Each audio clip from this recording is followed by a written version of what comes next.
Salutations à vous mes bien-aimés, et salutations fraternelles à vous mes frères et sœurs qui venaient là de nous joindre dans ce beau cadre évangélique de l'émission Je n'ai point honte de l'évangile avec le pasteur Philippe Joly, vous le savez très bien, comme orateur principal. Bonsoir pasteur. Bonsoir, bien-aimé. Comment très bien. Et vous-même? Bah écoute, comme une bonne fleur qui est en train d'être arrosée et qui est en train de croître dans la présence du maître, ça va. Ouais. Il m'arrose, il m'ensoleille et ce sont les ingrédients qui permettent à la plante ou à la fleur de bien s'épanouir.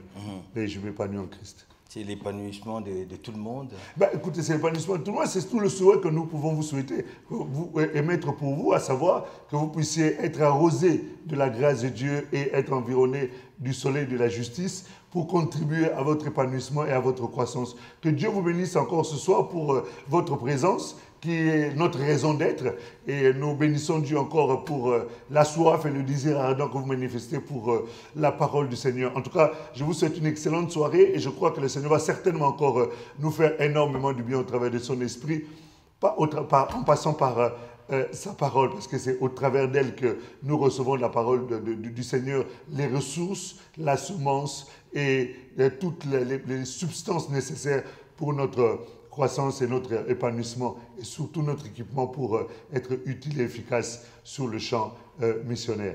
Que Dieu vous bénisse, une excellente soirée. Bien entendu, nous ne cesserons jamais de vous le répéter assez, c'est que nous devons être ceux qui aimons les autres. Et une des manières de manifester notre amour, c'est de donner. La Bible dit il y a plus de bonheur à donner qu'à recevoir. Alors donnons-leur l'opportunité de suivre ces petits temps de partage de la parole de Dieu en cliquant et en partageant. Que Dieu vous bénisse. Oui, que Dieu vous bénisse et qu'il nous bénisse aussi tout au long de cette réunion, de cette rencontre, de cette émission qui a comme sujet, vous vous en souviendrez très bien parce qu'aujourd'hui c'est la troisième tranche de ces sujets, c'est l'esprit des conquêtes. Oui, le pasteur, s'il vous plaît pasteur, esprit des conquêtes, il faut conquérir. Vous l'avez suffisamment dit. Absolument, on a dit que la conquête c'est l'action de conquérir par les armes. Et nous avons suffisamment essayé d'expliquer, quoiqu'on reviendra encore sur ce sujet-là, que nous ne combattons pas sur la chair, parce que les armes avec lesquelles nous combattons, elles sont puissantes par la vertu de Dieu. Et nous ne combattons pas contre la chair et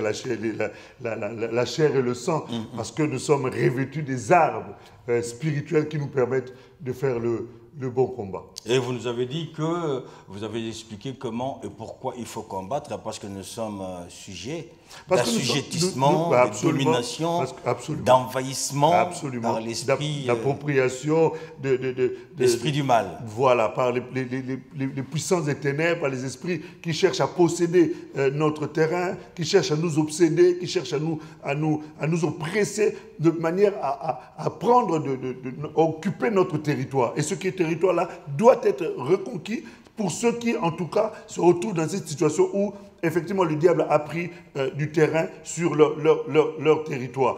Et nous avons essayé, par la grâce de Dieu, de tourner un peu autour de ce sujet. Et c'est ce qui nous emmène aujourd'hui à essayer de comprendre quels sont comment dire ça, les moyens, les moyens éventuellement de pouvoir sortir. Voilà, de pouvoir sortir de ces situations-là. Et donc voilà. Justement, et telle est notre préoccupation. Vous comprendrez bien que dernièrement, donc en deuxième tranche de ces sujets, le pasteur avait suffisamment expliqué dans quel contexte, dans quel cadre vivait le chrétien aujourd'hui, sous la domination de l'ennemi, pour telle ou telle autre raison, et ainsi de suite, et que c'est ainsi que ce sujet a été mis à jour, et au jour aussi, afin de nous renseigner de comment sortir de cet envahissement à l'endroit de l'ennemi. Et pour ce faire, donc, c'est pour parler de comment sortir, donc, il faut expliquer les caractéristiques. En fait, oui, absolument, parce que en fait, on a compris que au travers du livre de Josué, au chapitre 1, à partir du verset 1 jusqu'au verset 11, où on est en train de parler de la notion de la conquête. Moïse, mourant, laisse le bâton de relais à Josué par le choix de Dieu pour que Josué puisse suivre le chemin, parce que le choix doit venir aussi de Dieu. Celui à qui on remet le bâton du relais doit être le choix de Dieu, et non pas le choix de l'homme par rapport à une certaine forme d'affinité, ou une certaine forme de libéralité, une certaine forme de... Parce que les présents aveuglent aussi les justes. Nous sommes les choix de Dieu par Jésus-Christ. Nous sommes le choix de Dieu par Jésus, c'est lui qui nous a appelés, qui nous a mis à part. Donc ceci étant, Josué devait conduire le peuple sur la terre promise, pour conquérir le territoire qui leur a été promis.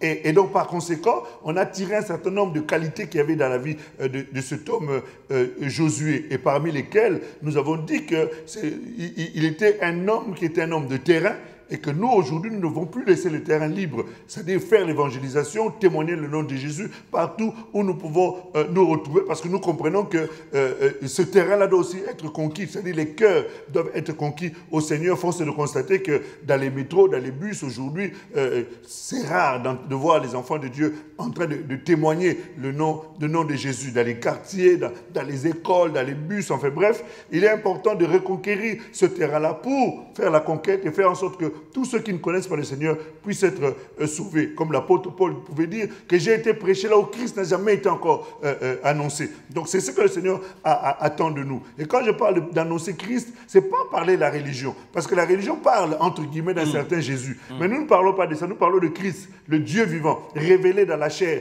et qui est venu pour rencontrer l'homme et l'emmener au salut. Mais non pas d'une religion qui nous pousse à chercher Dieu, mais de Christ. Du christianisme, c'est-à-dire de l'homme, Dieu qui vient vers l'homme pour le rencontrer. Et pour que Dieu aille vers l'homme, c'est nous qui le transportons. Dans le livre de Romains, chapitre 10, verset 14 jusqu'au verset 17, on nous explique qui enverrai-je et comment irai-je si on ne m'envoie pas. Donc nous aussi, Dieu nous a envoyés pour que nous puissions aller témoigner du nom du Seigneur. Tu sais, quand on dit apôtre, apôtre veut dire envoyé. D'une certaine manière, nous sommes aussi des apôtres ici sur la terre pour aller défricher de nouveaux terrains, faire en sorte que le Christ soit annoncé pleinement et comme il se doit. Donc, au travers de la personne de Josué, nous comprenons que c'est quelqu'un qui avait un certain nombre de qualités, parmi lesquelles nous avons souligné le courage. Hein? Oui, avant de pouvoir entrer dans ces qualités-là, juste pour dire, faire mention d'esprit de conquête, c'est sous-entendre avoir une âme de conquérant. Ben, ça va de soi. Ça va de soi, ça demande à ce que quelqu'un puisse avoir une âme de... Un conquérant doit répondre à certaines attitudes, à un certain comportement. Absolument. Que vous appelez les caractéristiques. Absolument. Et c'est ainsi qu'à la première émission, en ce qui concerne ces sujets, vous avez présenté parmi les notions qui renferment les caractéristiques de l'esprit des conquêtes, vous avez parlé de courage. Oui. Absolument, nous avons parlé du courage parce que le courage était nécessaire. Rien que dans cette portion-là des Écritures, dans ces 11 versets, on voit Dieu répéter à 3 reprises, et courage, et bon courage, et courage, et bon courage. Donc on comprend que c'est un élément qui est nécessaire. Le courage, sans le courage, on ne peut rien faire. Sans le courage, on ne peut rien entreprendre. Sans le courage, on va lécher, on va abandonner. Sans le courage est quelque chose de très, très important. Et il peut arriver effectivement que quelqu'un soit dans une situation où il peut être bousculé par rapport au courage. Mais toujours est-il que Dieu veut que nous puissions avoir le courage. Donc ça demande est-ce que nous puissions nous fortifier, nous appuyer sur un certain nombre d'éléments qui peuvent nous aider, notamment avoir des frères autour de nous qui peuvent nous aider à avoir le courage, selon Ésaïe chapitre 41, verset 6, où la Bible dit ils se fortifièrent les uns les autres et ils se dirent courage. Donc nous devons nous encourager mutuellement, nous devons nous fortifier également selon le livre d'Éphésiens au chapitre 6, il me semble-t-il le verset 10, où la Bible dit fortifiez-vous dans le Seigneur. Je le répète, fortifiez-vous. Donc, dans le Seigneur, nous trouvons aussi la force au travers de son esprit. Et un troisième point aussi qui nous aide à pouvoir nous fortifier, c'est de pouvoir croire que le Seigneur est avec nous. Il dit à Josué, dans Josué 1, verset 5, il dit « Je ne t'abandonnerai point, je ne te laisserai point. » Dans Hébreux 13, verset 6, il dit « Tu peux dire ainsi avec assurance que l'Éternel est mon aide. » Donc, c'est un élément qui nous rassure. Jésus dit dans le livre de Matthieu, chapitre, je crois, 28, verset 20, me semble-t-il, il dit « Je suis avec vous tous les jours, jusqu'à la consommation de tous les temps. » Donc, nous avons un certain nombre de promesses qui nous rassurent qui doivent être pour nous des sources d'encouragement, que le Seigneur est avec moi. Et puisque le Seigneur est avec moi, donc je sais que la victoire est de mon côté. Donc ce sont tous ces éléments-là qui nous aident en fait en tant que courageux, en tant que conquérant sur le terrain, à ne pas perdre courage. Et encore, oui. Là, donc, c'est une des notions, qui tiennent au caractère d'un conquérant. Absolument. Y a-t-il encore d'autres notions? Alors, il y a parmi les notions, ou parmi les qualités, ou du moins les caractéristiques, on peut également parler de la détermination. La détermination est un ami du courage. Oui. Parce que la détermination nous permet de pouvoir aller au-delà des obstacles, aller au-delà des difficultés. Lorsque nous regardons Josué était arrivé dans le livre de Nombres, chapitre 13, Nombres, chapitre 14, on voit Josué dans la conquête rencontrer des obstacles et des difficultés. Lorsque nous regardons dans les livres d'Exode, au chapitre 23, la Bible, Dieu est en train de dire, dans ce passage-là, il dit que, à partir du verset 26, Dieu est en train de dire que tu me serviras, je te bénirai, j'éloignerai la maladie du milieu de toi, il n'y aura pas de femmes qui avortent, ni de femmes stériles, et je mettrai la terreur devant toi. Et un peu plus bas, Dieu est en train de dire dans ce passage qu'il n'a pas exterminé tous les ennemis. Il a laissé certains encore sur le terrain. Pourquoi? Parce qu'il allait avoir l'adversité, il allait avoir l'opposition. Et face à cette opposition-là, qu'on a vu déjà, lorsqu'ils sont rien qu'allés explorer, une des oppositions, c'est qu'ils ont vu des gens qui étaient des géants. Or, celui qui est déterminé a un langage, a une attitude. Tous les autres avaient un langage défaitiste. Mais eux, ils avaient un langage de gens qui étaient déterminés. Ils ont dit non, nous avons l'ombrage. Et par conséquent, nous allons les vaincre. Et cet ombrage-là, c'est la présence de Dieu dans la vie d'une personne. Et je me rappelle encore que quand l'ange est venu visiter Marie, l'ange est venu visiter Marie, il lui a dit, Marie, l'année prochaine, tu auras un enfant. Mais elle a posé, comment cela va arriver? Il lui a dit, l'ombre du tout, pour ça te couvrira. Tu vois? Donc, c'est-à-dire quand quelqu'un a l'ombre de Dieu sur lui, il a Dieu avec lui. Et Josué et Caleb avaient compris cette notion-là, c'est que Dieu est avec nous. Et par conséquent, il n'y a aucune raison que nous ne puissions pas vaincre. Donc ça dénotait d'une certaine détermination qui était dans leur cœur, à savoir que nous irons et nous vaincrons. Et j'aime beaucoup un passage dans le livre d'Apocalypse, au chapitre 6, au verset 2. La Bible dit, celui qui montait le cheval blanc était parti en vainqueur et pour vaincre. C'est-à-dire que quand quelqu'un part en étant déterminé, il sait qu'il rencontrera des obstacles, mais il ne part pas pour rentrer bredouille, mais il part pour vaincre. Donc, dans cet esprit-là, nous comprenons que dans la guerre, dans la situation dans laquelle ils pouvaient se retrouver, il était nécessaire qu'ils aient la notion de la détermination. Lorsque nous regardons le livre de Néhémie, au chapitre 6, au verset 9, lorsque nous regardons le livre d'Esdras, au chapitre 4, au verset 4, on est en train de nous parler d'une certaine réalité. C'est que quand ils étaient en train de rebâtir, c'était une forme de combat, ils étaient en train de rebâtir, la Bible dit que comment s'appelle-t-il?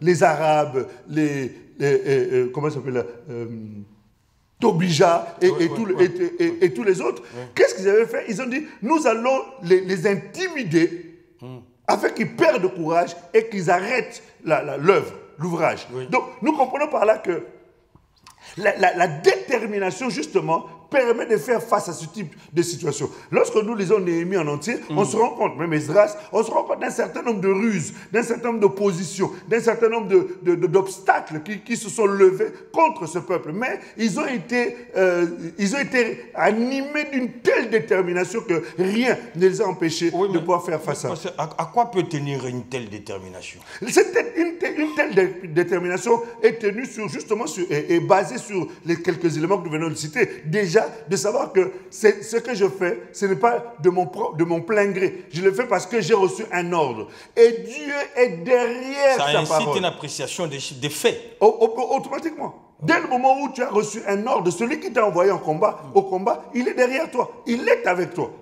Il dit de manière pragmatique, au jour d'aujourd'hui, que peut-on dire d'une sœur ou d'un frère qui doit être déterminé maintenant? Mais sur quoi doit-il baser sa détermination? Par exemple, quelqu'un qui fait des études. quelqu'un qui fait des affaires, quelqu'un qui est dans le mariage, quelqu'un qui est dans une situation de maladie, par exemple. La détermination est nécessaire pour faire face à ces situations et s'en sortir. Et on se base sur d'abord la parole du Seigneur. Parce que la parole de Dieu est le socle sur lequel nous nous appuyons. Et nous savons, dans les livres d'Ésaïe, au chapitre 55, la parole de Dieu qui dit quoi face à quelqu'un qui rencontre des difficultés pour terminer les études?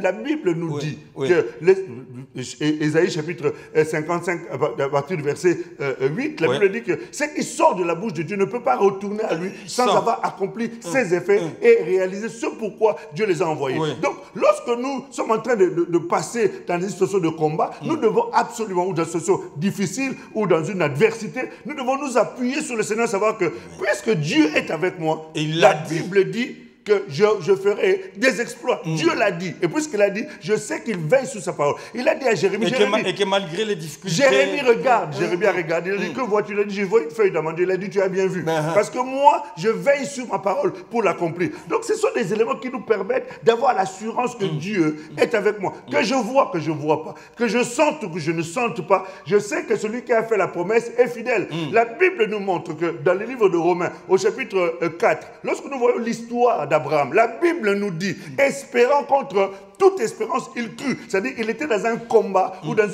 une conquête pour avoir des enfants. Mais il n'y avait rien, naturellement, qui pouvait lui permettre de dire que oui, effectivement, j'aurai un enfant. Mais il s'est appuyé sur celui qui avait fait la promesse. Et la Bible nous dit, dans Romains 4, verset 21, il dit, il crut et cela lui fut imputé à justice. Pourquoi? Parce que il savait que celui qui avait fait la promesse est fidèle pour l'accomplir. C'est ça qui nous rassure. Qu'est-ce que vous entendez par espérant contre... Espérant contre toute espérance. C'est-à-dire qu'il y a dans certains combats, tu as l'impression que tu vas...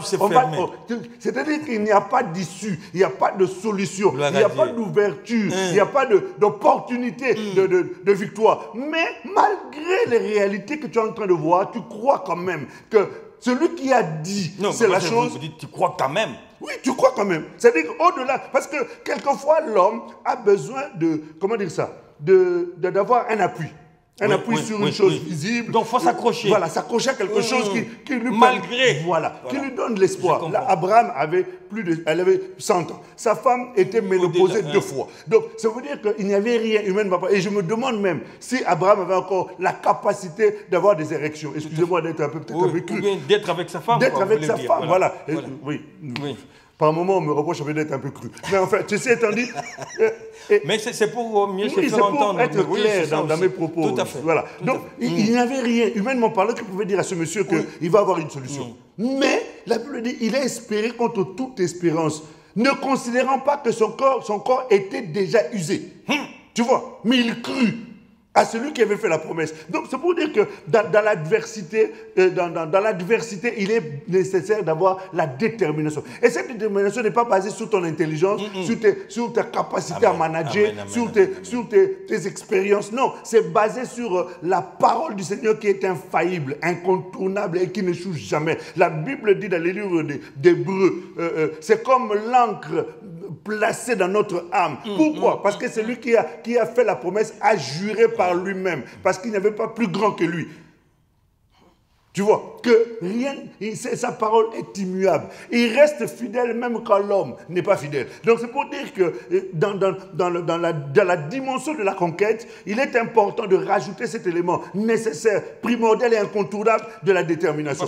La détermination par rapport à ses études. Une exhortation à une sœur. Non, je suis en train de dire à ce frère. Parce qu'on a besoin d'être boosté là-dessus. Oui, je suis en train de dire à un frère, je suis en train de dire à une sœur ce soir, parce que Dieu n'a pas permis par hasard que tu sois là et que tu puisses écouter ce message. Tu as besoin de la détermination de manière à ce que tu ne puisses pas lâcher. Parce que face à la conquête, dans la dimension de la conquête, dans la dimension du combat de la conquête, tu vas forcément rencontrer des obstacles. Parce que celui à qui tu as affaire ne te regardera pas tranquillement faire tes affaires. Il se lèvera aussi pour contrecarrer et te montrer que ce que tu es en train de faire ne marchera pas, que ça n'évoluera pas, que ça ne réussira pas, que tu échoueras. Mais toi, tu dois être beaucoup plus déterminé déterminé que le diable. Parce que s'il y a une chose dont le diable a comme qualité, c'est la détermination. Il ne lâche pas tant qu'il n'a pas obtenu ce qu'il recherche. Mais nous sommes comme des lions. La Bible dit, nous sommes comme des lions et nous nous levons comme des lions. Nous poursuivons notre ennemi jusqu'à ce que nous l'ayons attrapé et bu son sang. C'est pour dire que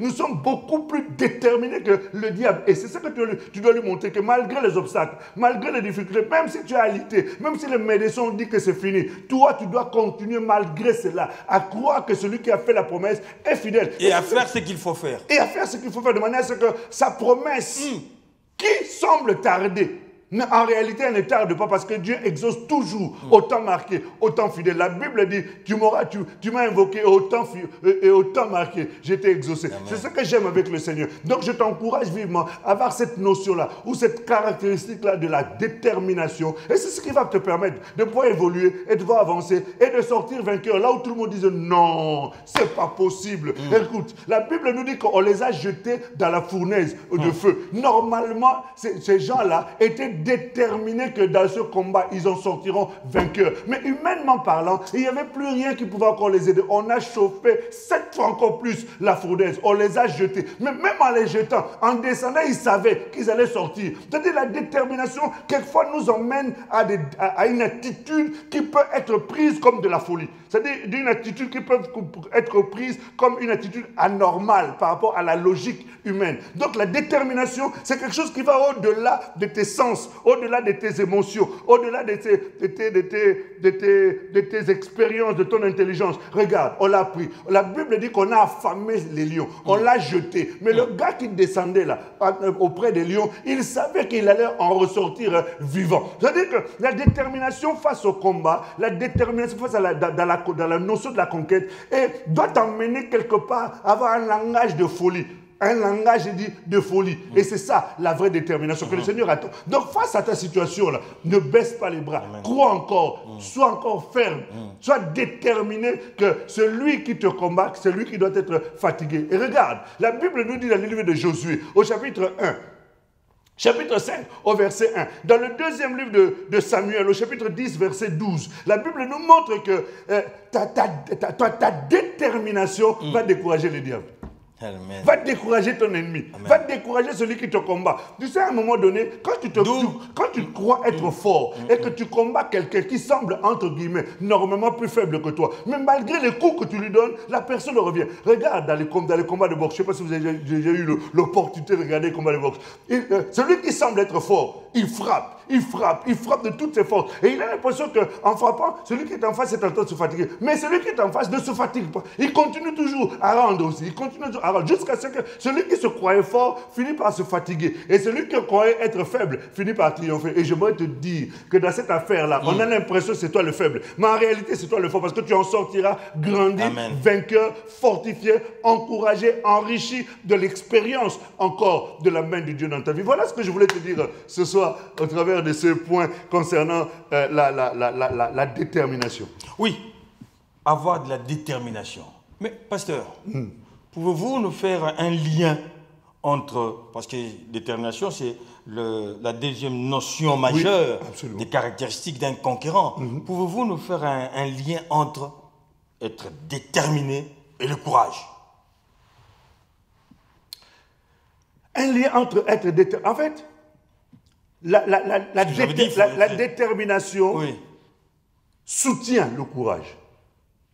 Le courage soutient la détermination. Ce sont deux éléments, en fait, qui sont liés l'un à l'autre. Parce que quand quelqu'un est courageux, il est déterminé. Et quand quelqu'un est déterminé, ça lui donne le courage encore d'avancer. Mais est-ce qu'on ne peut pas retrouver quelqu'un qui est courageux, mais sans détermination? Il y a d'autres qui ont de la détermination, mais qui n'ont pas de courage. Alors, c'est pourquoi, dans ces cas d'espèce, être courageux et déterminé... Oui, ça serait anormal. Ça serait anormal que quelqu'un soit courageux et non déterminé. Détermination, c'est aussi question de volonté. Je me dis, il a le courage. Puis il dit, il néglige.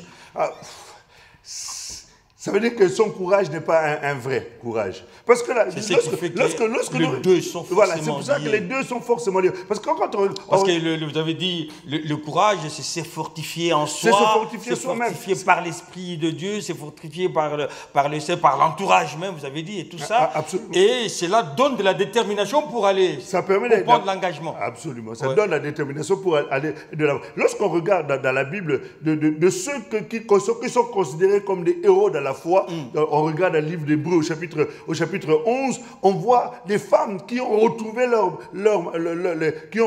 mari par la résurrection. Mais il fallait du courage, il fallait la détermination. Quelqu'un qui est déjà mort, mais toi tu crois que la personne va être courageuse. Et tu vas même revendiquer ces choses-là. Ça veut dire que non seulement tu as le courage, mais surtout tu es déterminé aussi dans ton attitude que ce que je dis là, ça va se réaliser. Donc, et en plus, ça rajoute encore un élément supplémentaire. C'est aussi la détermination est aussi un ami de la foi. Tu vois, c'est aussi un ami de la foi, parce que la foi aide la détermination à pouvoir agir.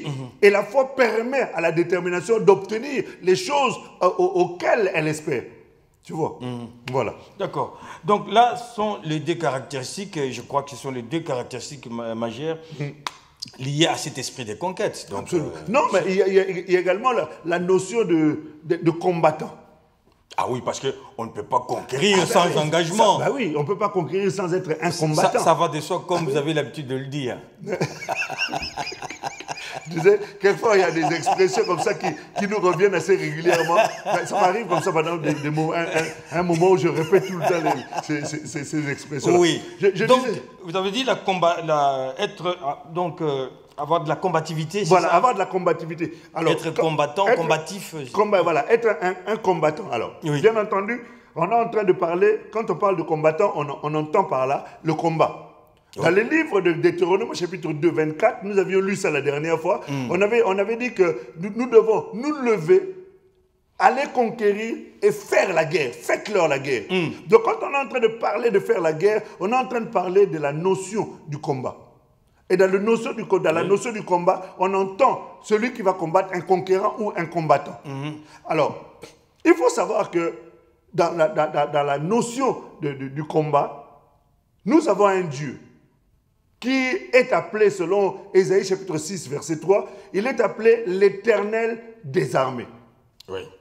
Dieu est appelé l'Éternel des armées. Puisque Dieu est appelé l'Éternel des armées, c'est-à-dire que dans ce combat, en général, un vrai chef dans le combat ne reste pas derrière. J'aime bien cette attitude du Seigneur, de Dieu, de l'Éternel des combats. Voilà. Oui. Et il est un Dieu du combat. Et en général, un vrai chef du combat, dans la guerre, ne reste pas derrière. Il est devant pour montrer l'exemple et inciter et conduire le peuple. Donc, dans ce combat-là, en tant qu'enrôlé du Seigneur, nous savons que c'est lui qui ouvre le chemin. Et en même temps, avec sa capacité à être omniprésent, il ferme aussi le chemin. Tu vois, il est non seulement devant, mais aussi il est derrière. Donc, c'est pour ça qu'il est important de comprendre que l'Éternel des armées. Tu sais, regarde, tu sais l'erreur de David? Pourquoi David a péché avec Beersheba? Parce que David, normalement, c'était un homme de combat. Au lieu d'être sur le terrain, être devant, à conduire le peuple, lui, il est allé flâner à la maison. Ouais. Et en flânant, l'inactivité l'a amené à l'irréparable. Et on a connu tout ce qu'on pouvait comprendre. Donc, tu comprends par là que Dieu est l'Éternel des armées. Alors, quelque part, lorsqu'on est en train de parler du combat, on est en train de nous expliquer une chose. Job, chapitre 7, verset 1, nous dit ceci. La vie d'un être humain, écoute un peu, j'aime beaucoup ce passage de Job. Job, chapitre 7, au verset 1, je ne sais pas si tu l'as trouvé. Comme ça, tu nous en fais là. Job 1. Job 7, 1. 7, 1. Job 7, 1 dit, le sort de l'homme sur la terre est celui d'un soldat. Oui. Et ses jours sont ceux d'un mercenaire. Wow. Les jours d'un homme sur la terre est comme celui d'un soldat. C'est-à-dire que tu le veuilles ou non, dès le moment où tu es né sur la terre, Que tu sois chrétien ou non, sache que tu dois être animé d'un esprit de soldat, c'est-à-dire un esprit de combattant. Si tu n'as pas cet esprit de combattant, tu vas être un vaincu. Tu vas être quelqu'un qui va être dominé, quelqu'un qui sera assujetti. Or, celui qui est un soldat n'accepte pas que l'ennemi puisse avoir le dessus sur lui. Et en plus de cela, dans le livre de 2 Timothée, au chapitre 2, au verset 3, la Bible nous dit que, tu peux lire ça s'il te plaît, ça va nous aider à comprendre un peu ce que nous sommes en train de dire là. 2 Timothée. 2 Timothée chapitre 2, verset 3. 2 Timothée 2, 3 dit, souffre avec moi comme un bon soldat de Jésus-Christ. Alléluia. Souffre avec moi comme un bon soldat de Jésus. C'est qu'on est en train de nous expliquer ici. Non seulement en naissant sur la terre, malgré nous sommes automatiquement considérés comme des soldats parce que le diable, lui aussi c'est un soldat. Lui aussi c'est un combattant. Il attaque. Et il attaque sérieusement sans ménager. Donc, toi tu es obligé, même si tu ne connais pas Dieu, tu es obligé d'être un soldat pour pouvoir faire face au combat. N'est-ce pas qu'on dit que la vie est un combat? Pourquoi? Parce que tu nais déjà comme un soldat. Maintenant, la Bible nous conseille. Le Seigneur nous conseille dans 2 Timothée 2, verset 3, on nous dit « Souffre avec moi comme un bon soldat de Jésus-Christ ». En d'autres termes, on est en train d'expliquer que toi, tu ne peux pas rester un civil dans un corps de soldats. Tu dois être et d'esprit et de corps soldat. C'est-à-dire que tu dois accepter Jésus pour entrer dans la dimension du soldat, pour que tu puisses désormais être équipé, être formé, être entraîné et faire qu'on fasse de toi un homme ou une femme stratégique. Parce que dans le combat, ce sont des éléments qui sont nécessaires pour pouvoir faire le combat. Donc, si tu ne connais pas encore le Seigneur, je t'invite vivement à tourner tes regards vers le Seigneur, à l'accepter. De manière à ce que, comme disent les Écritures, tu sois enrôlé dans l'armée de Dieu. C'est-à-dire que tu sois recruté dans l'armée du Seigneur. Or, dans cette armée-là, selon Ésaïe 6, verset 3, Dieu lui-même est le commandant de cette armée. Et aujourd'hui, le commandant de l'armée de Dieu, dans cette dispensation dans laquelle nous sommes, dans la saison dans laquelle nous sommes, c'est le Saint-Esprit qui est le commandant en chef, qui est celui qui donne l'orientation, la direction, qui donne l'inspiration, qui donne toutes les capacités nécessaires. Celui qui nous équipe des dons, celui qui nous équipe de la révélation, celui qui nous équipe de la connaissance, celui qui nous emmène à être revêtus des armes de Dieu. C'est lui qui nous entraîne sur le terrain pour comme nous dit le deuxième livre de Samuel, je crois au chapitre 22, verset 35, la Bible dit, il exerce nos mains au combat. C'est-à-dire, il nous forme, il nous prépare au combat. Et c'est pour ça qu'il est important que tu puisses accepter Jésus pour que tu sois enrôlé dans son armée. Maintenant, nous sommes dans l'armée du Seigneur. Nous sommes des combattants du Seigneur. Mais c'est pour combattre quoi? Pour conquérir quoi? Et quel est le combat que nous devons mener? Voici les questions qu'on peut éventuellement se poser. Vous savez... Ne pourriez-vous pas répondre à ces mêmes questions-là? Mais je suis en train de répondre à cela. Bien. Mais seulement le problème qui se pose, c'est que dans l'armée du Seigneur, il y a trop de gens qui sont passibles de la cour martiale. Vous voulez dire? Qui sont passibles de la cour martiale. L'une des caractéristiques d'un bon militaire, d'un bon soldat, sa première qualité, c'est la discipline. Oui. Écoute, dans le livre de Matthieu chapitre 8, verset 8 jusqu'au verset 9, la Bible nous dit que Jésus a rencontré un monsieur qu'on appelle le centenier romain. C'est-à-dire c'était quelqu'un qui était à la tête d'une centaine d'hommes. C'est pour ça qu'on l'appelait centenier. Ce monsieur rencontre Jésus. Pendant qu'il était en train d'échanger avec Jésus, il dit à Jésus, les gens ont demandé à ce qu'il aille dans la maison de Jésus, dans sa maison. Il a dit, Seigneur, ce n'est pas la peine que tu viennes. Parce que moi, là où je suis là, je ne suis pas digne. Dis seulement un seul mot et mon serviteur sera guéri. Pourquoi il dit ça? Il n'était pas digne. Parce qu'il a dit, moi je suis un militaire.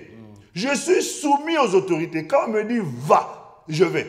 Et j'ai aussi des gens qui sont sous mes ordres. Quand je leur dis faites, ils font. C'est-à-dire qu'un soldat, un militaire n'a pas à discuter les ordres du chef. Il n'a pas à discuter les orientations du chef. Il n'a pas à discuter les injonctions du chef. Or, aujourd'hui, la plupart des soldats enrôlés dans l'armée de Jésus, dans nos assemblées, ils sont des indisciplinés. Les chrétiens. Ben, j'entends bien. Ils sont des indisciplinés. Ils n'obéissent pas à l'ordre du maître. Ils n'entendent pas se soumettre aux injonctions du grand général. qui est le Saint-Esprit. C'est pour cela que l'armée part en débat. C'est comme l'armée mexicaine. On passe tout le temps, tout justifié. Ça, tout justifié. On va jeûner aujourd'hui. Tout le monde, nous devons être en programme de jeûne et prière. Oh, mais oui, mais enfin, pourquoi on va jeûner? On a jeûné il y a 2 semaines. Pourquoi? Voilà. Ce n'est pas ton problème. Comme le commandant, parce que dans l'armée, il y a des officiers, il y a des sous-officiers et il y a des soldats. Oui. Donc, quelque part, dans l'église, le grand chef, c'est le Saint-Esprit. Et nous, les hommes de Dieu, sont comme des officiers, avec des sous-officiers qui sont les responsables de service, et les militaires et les soldats qui sont les membres de l'Assemblée. L'homme de Dieu vient. Il dit que nous allons nous mettre en programme de jeûne et prière. Tout le monde va se dire, oui, mais il y a 2 semaines, on avait jeûné. Pourquoi ce n'est pas ton problème. Si tu es membre de l'armée, tu dois te soumettre. Quand tu sais, j'avais un frère qui était militaire. Il me disait, Philippe, quand j'étais à l'armée, on me disait, couche-toi. C'est-à-dire, quand on me dit couche-toi, on n'a pas demandé que je puisse balayer d'abord. Peu importe, là, on me demande de me coucher. S'il y a des excréments, on me dit couche, je me couche là où il y a des... S'il y avait du pipi, je me couche. S'il y avait de la saleté, je me couche. S'il y avait une poubelle, je me couche. C'est-à-dire que, peu importe, ce qui est important, c'est d'obéir. Et après, quand je vais me lever, il va me dire, lève-toi. Je lui pose la question, chef, vous n'aviez pas vu ça? C'est-à-dire qu'un soldat n'a pas à discuter l'ordre. Or, aujourd'hui, on discute trop la parole du Seigneur. On remet trop la parole du Seigneur en cause et on remet trop les orientations, les directives que donnent les officiers des églises locales ou la direction de l'église. Et ça dans le cadre du combat, pour être combattant. Dans le cadre on verse ça dans quel compte? Dans le compte de l'esprit du mal ou bien dans le compte de l'âme du chrétien? On met ça dans le compte de la désobéissance du chrétien. Par rapport au... Vous savez... Donc le combat deux attitudes alors. Le combat contre l'esprit du mal et contre soi-même aussi. Et c'est là où j'allais en venir. C'est là où j'allais en venir. Parce que quand tu regardes le livre de Colossiens, au chapitre 2, nous allons lire un peu ça. Colossiens chapitre 2, merci beaucoup. Parce que tu m'as bien tendu la perche. Colossiens. Je vous en prie, pasteur. Oui, c'est ce que j'apprécie avec toi. C'est que Colossiens. Tu dis me penser avant que je le dise. Colossiens. Amen. Colossiens chapitre 2. Nous allons faire la lecture du verset 1 au verset 3, s'il te plaît. Colossiens 2, 1 dit ceci. Je veux en effet que vous sachiez combien est grand le combat que je soutiens pour vous. Ok. Combien est quoi? Est grand le combat que je soutiens pour vous. Donc on montre par là que ce gars-là est un combattant. Et non seulement il est un combattant, mais il ne combat pas seulement pour lui, mais il combat aussi pour le peuple avec lequel il est. Mais quel est ce combat-là? Tu peux continuer s'il te plaît. Et pour ceux qui sont à Laodicée et pour ceux qui n'ont pas vu mon visage en la chair. Oh, quand on est en train de parler de Laodicée, d'Apocalypse chapitre 2, Apocalypse chapitre 3, on est en train de parler des différentes églises. Oui. Et quand on parle de l'église de Laodicée, c'est l'église du temps de la fin, c'est l'église, la dernière église. Donc c'est un peu l'image de l'église dans laquelle nous sommes. Cette église qui se croit riche, qui se croit capable, qui n'a pas besoin de Dieu. C'est de cette église-là dont il s'agit. Continue s'il te plaît. Maintenant, on nous explique quel est le combat qu'il est en train de mener, le grand combat. Oui. Afin qu'ils aient le cœur rempli de consolation. Oui. Qu'ils soient unis dans la charité et enrichis d'une pleine intelligence pour connaître les mystères de Dieu, savoir Christ, mystères dans lesquels sont cachés tous les trésors de la sagesse et de la science. Alléluia. Tu vois ici, ce que j'aime bien, c'est qu'il est en train de parler, il dit, je soutiens un grand combat. Alors, quand on dit un grand combat, en général, on imagine déjà le démon de Marie de nuit. Oui, justement, le grand combat, c'est quoi? On imagine déjà les démons de la sorcellerie. Oui. On imagine déjà le démon de pauvreté, le démon de poursuite, ainsi de suite. Tu vois, on imagine plein de démons, on en invente même. Tu vois. Mais ici, il a dit qu'il soutient un grand combat, mais à aucun moment, il a expliqué que ce combat était lié aux puissances des ténèbres. C'était lié aux démons, c'était lié à Satan. Non, il est en train de montrer que ce corps... Et c'est pour cela que dans le deuxième livre de Timothée, au chapitre 1, verset 18, 1 Timothée 1, 18 plutôt, l'apôtre Paul est en train de dire, il dit, je veux, selon les prophéties qui ont été données à ton égard. Ce sont les passages que nous avions lus ici. Mais selon les prophéties qui ont été données à votre égard, je veux que tu combattes le bon combat de la foi. Tu vois, c'est-à-dire, en d'autres termes, qu'il y a des combats qu'on va tout simplement chercher nous-mêmes. Il y a des bons. Ça veut dire ça veut dire qu'il y a des mauvais combats. Qu'on imagine. Des combats qu'on va chercher et pour lesquels il n'y a pas à combattre. Des combats qu'on peut imaginer, des combats qu'on se crée soi-même, des combats qu'on s'attribue. Et puis les combats qui sont liés au fait que les enseignements qu'on a reçus nous montrent plus, nous exposent à une certaine forme d'adversité permanente. Au point où, pour peu que je vois un chat noir dans la rue, je commence à chasser des démons. Mais pourquoi chasserais-je un démon? Parce que j'ai vu un chat noir.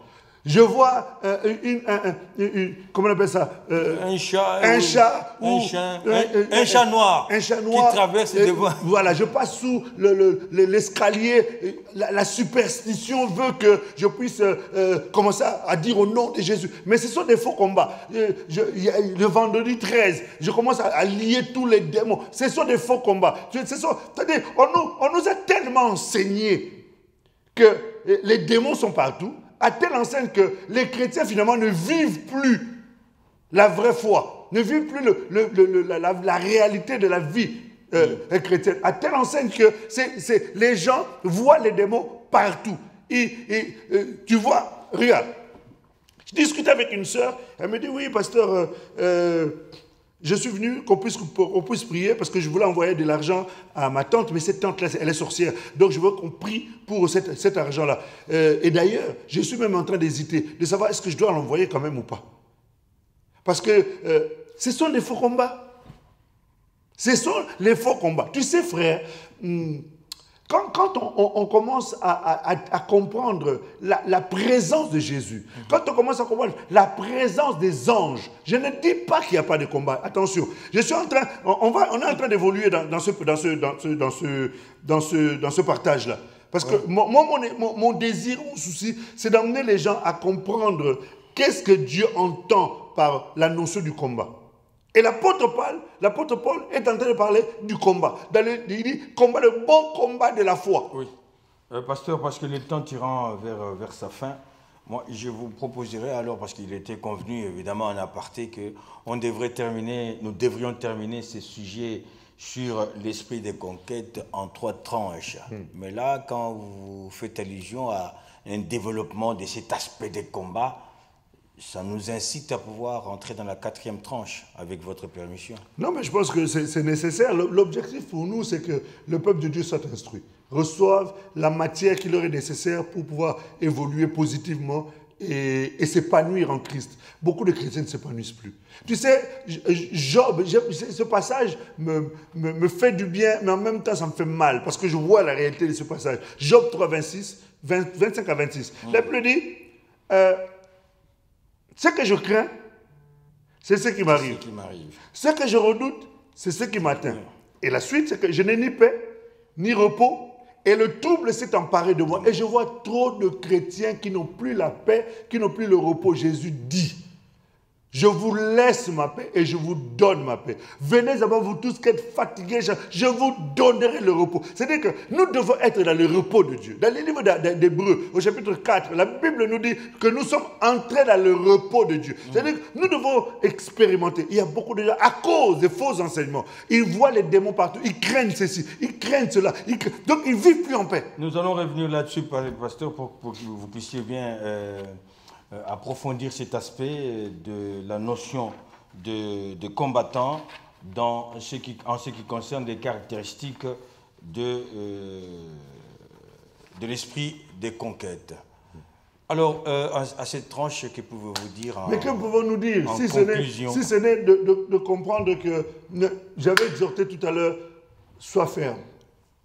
Aie la foi en Christ, sois déterminé, aie bon courage, fortifie-toi, il n'y a pas de raison.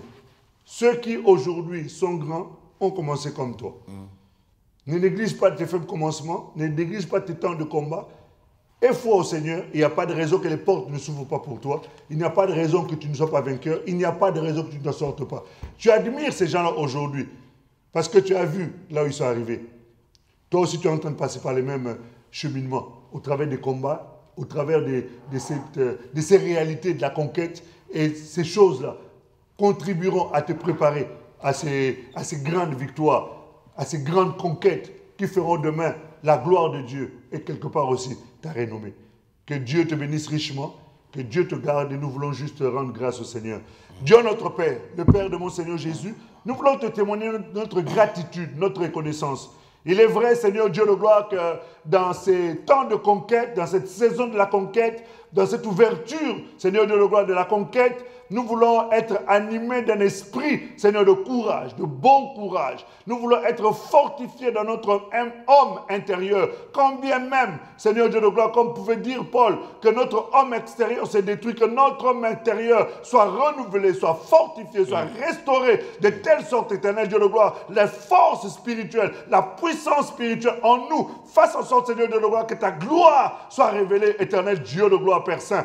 Merci pour le courage que tu donnes à mon frère. Merci, éternel Dieu vivant et glorieux, pour la détermination face à l'adversité, pour la détermination face, Seigneur Dieu de gloire, au Dieu, à l'opposition, Père. De telle sorte, éternel Dieu de gloire, Père céleste, cette détermination amène, Seigneur Dieu puissant, éternel notre Père, le roi de gloire, à celui qui s'oppose, Seigneur, à faiblir et à s'abaisser et à reconnaître ta seigneurie dans nos vies, Père. Nous bénissons ton nom, nous louons, nous exaltons ton nom. Seigneur, que ta grâce se repose, ta grande grâce se repose sur mon frère, sur ma soeur, sur ces personnes, Seigneur, qui s'attendent à toi et qui sont confrontées, Seigneur, à cette adversité. L'adversité par rapport à l'aspect financier, par rapport à l'aspect sentimental, par rapport à l'aspect, peu importe, Seigneur Dieu de gloire, spirituel. Toi, tu connais ces réalités-là. Et je prie que tu puisses les fortifier, les rendre, Seigneur Dieu de gloire, plus déterminés, Seigneur Dieu de gloire, qu'un diamant, afin de faire face au Dieu